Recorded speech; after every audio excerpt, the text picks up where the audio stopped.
क्या ये NEET clean है? जी हाँ, बिल्कुल।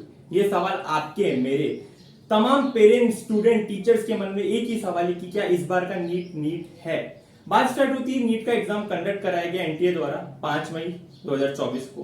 पेपर कंडक्ट कराया गया। पेपर कंडक्ट कराने के बाद जैसे ही पेपर हुआ, अगले दिन खबरें आने लगी कि नीट का पेपर लीक हुआ है, बिहार में एविडेंसेस मिले हैं। लेकिन एनटीए ने ऑफिशियल नोटिस जारी करके कह दिया कि नहीं, नीट का पेपर कहीं लीक नहीं हुआ है, पूरी सिक्योरिटी के साथ पेपर कंडक्ट कराया गया है। उसके बाद बात आती है कि सावे माधोपुर के अंदर पेपर लेट मिला था, तो कुछ इशू हो गया था, उस वजह से एनटीए ने वहां पे वापस पेपर उसी टाइम उसी दिन कंडक्ट करा दिया था। यहां तक सब कुछ सही चल रहा था, चीजें सब कुछ कंट्रोल में थी।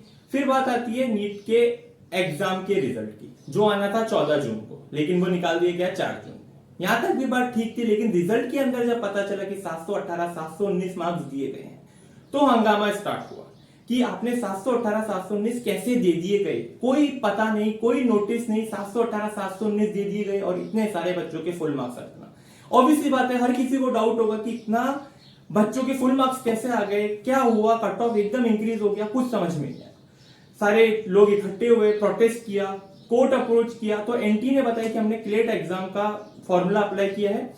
लेकिन उसके अंदर फिर एनटीए फंसता हुआ दिखा, उन्होंने प्रेस कॉन्फ्रेंस करी, फाइनली सुप्रीम कोर्ट के अंदर केस हुआ और उसमें ये एनटीए ने कहा कि हम उन बच्चों का री एग्जाम करा रहे हैं।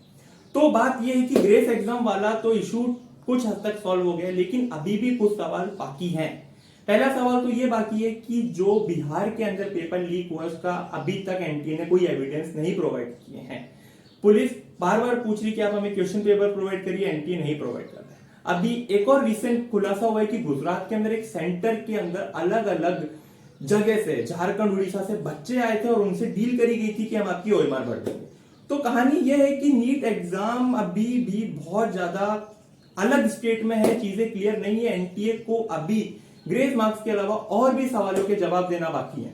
ये जितनी भी चीजें हैं एकदम डिटेल में, आज का जो दैनिक भास्कर है उसके अंदर फ्रंट में पब्लिश हुए हैं, उसके अंदर पूरी न्यूज दे रखी है। तो अब बात यह है कि अपन लोग सिर्फ ये आशा कर सकते हैं, प्रार्थना कर सकते हैं कि जो 8 जुलाई है, यानी जो सुप्रीम कोर्ट के अंदर जो केस की सुनवाई 8 जुलाई को, उसके अंदर देखना रहेगा कि चीजें क्या रहती है, अपने फेवर में आती है या नहीं आती है। लेकिन माननीय सुप्रीम कोर्ट से आशा करते हैं कि बिल्कुल वो स्टूडेंट्स के हित में फैसला देगा। देखते हैं आगे क्या होता है। आगे की जो भी चीजें हैं वो सब 8 जुलाई पे ही टिकी हुई है और अभी रिसेंटली एनटीए को सीबीआई जांच के रिगार्डिंग में नोटिस दे दी गया। मतलब 8 जुलाई को सारी चीजों का खुलासा हो जाएगा, सारी चीजें क्लियर हो जाएंगी कि आगे क्या होगा। सो देखते हैं आगे क्या होता है, आशा करते हैं सब कुछ अच्छा होगा। धन्यवाद।